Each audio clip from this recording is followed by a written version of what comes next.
The table was crowded the way family tables usually are, plates overlapping, someone always reaching across someone else, conversations drifting between recipes, weekend plans, and small complaints about traffic. Sunday brunch at my mother-in-law's house had its own rhythm. It wasn't particularly warm or particularly tense, just practiced.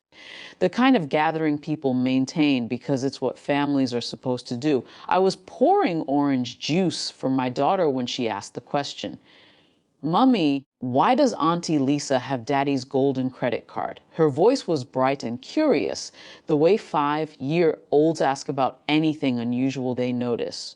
For a second, I thought I'd misheard her, but then the table stopped moving. My sister-in-law Lisa's MIMOSA glass slipped out of her fingers and tipped sideways onto the tablecloth. Orange liquid spread slowly toward the bread basket. No one rushed to clean it. My husband Daniel froze in a way I'd never seen before. His hand was still halfway toward the butter dish. His face went pale, not dramatically, just enough that the color drained away. Across from him, his brother cleared his throat too quickly. My daughter looked around, confused by the silence she'd created. I felt everyone waiting for me to say something, but my mind wasn't where they thought it was. It had gone somewhere else. 3 months earlier, standing in our kitchen, I had asked Daniel a casual question. "Have you seen the gold card?" He'd looked up from his phone and said, without hesitation, "Oh, I had to replace it. Fraud alert or something. They canceled the old one." It sounded normal, annoying, but normal. I remember shrugging and going back to cooking dinner. Now, at the brunch table, my daughter was still talking. "She used it at the ice cream place yesterday," she said proudly. "The shiny one." Lisa grabbed a napkin and began wiping the spilled mimosa, though the liquid had already soaked through. "No, sweetie," she said quickly. "You must have seen wrong."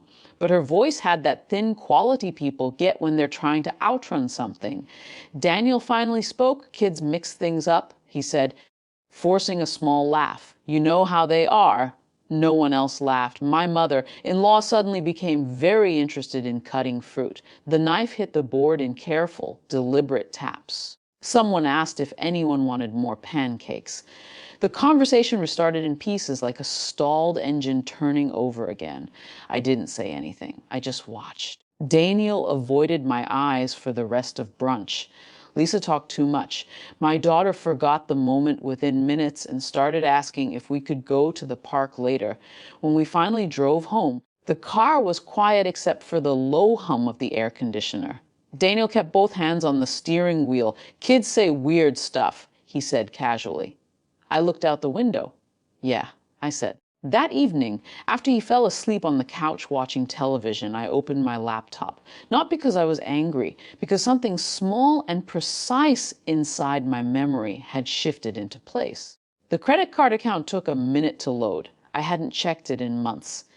Daniel handled most of the shared finances, and we'd never had a reason to question that system. At first, nothing looked unusual. Then I noticed a pattern. The golden card had never been replaced. It was still active, and it had been used regularly. Restaurants I'd never visited, a boutique downtown, a spa, the ice cream shop my daughter mentioned. But what stood out wasn't the spending, it was the location. Almost every charge happened within a few blocks of Lisa's apartment. I sat there for a long time, scrolling slowly through statements. The dates stretched back almost a year, not extravagant, not reckless, just consistent, quiet. The next morning, I called the bank and requested access changes. Joint cards were separated. Spending alerts were activated. The golden card was canceled, not replaced. By the time Daniel noticed that evening, the system had already updated. He walked into the kitchen holding his phone. "Did something happen with the card?" he asked. I kept stirring the soup. "I reorganized the accounts," I said.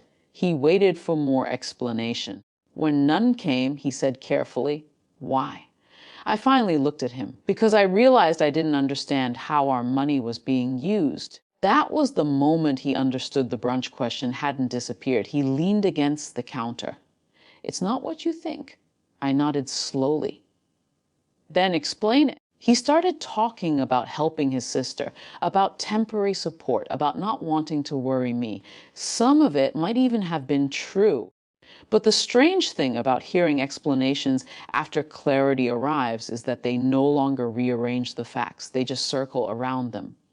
"I wish you'd told me," I said. "I didn't think it mattered that much." That sentence sat between us, not cruel, just revealing. Over the next few weeks, the changes stayed quiet but visible. Daniel transferred money into a separate personal account. I did the same. Shared expenses were documented now instead of assumed. At the next family brunch, Lisa hugged me a little too tightly. No one mentioned credit cards.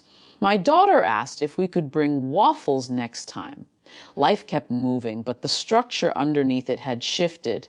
I sometimes think about that moment at the table. The small voice asking a simple question. She had no idea what she'd uncovered. To her, it was just curiosity.